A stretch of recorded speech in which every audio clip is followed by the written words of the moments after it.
Let's make some fried pizza. Alright, so I picked up all these ingredients from Trader Joe's, and I have some pizza sauce, some marinara, got some pre-made dough. I'm just going to throw some flour on, and I went ahead and started rolling this bad boy, cut it in half, rolled it thin, and then I started the frying process.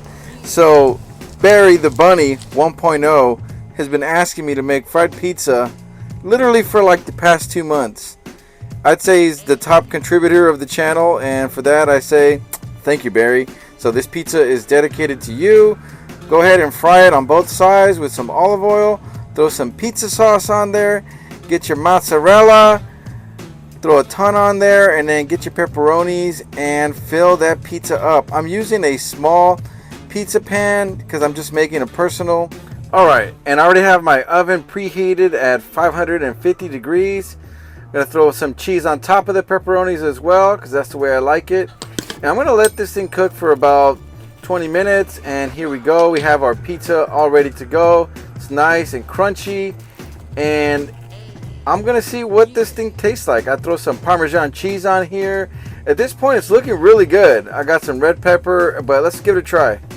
Alright, Barry, so here's your fried pizza you've been asking for. I know it's been long overdue. But here it is, my brother.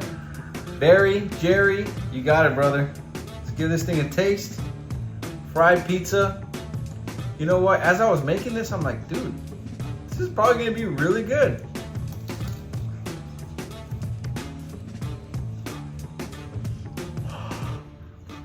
Okay. You know what?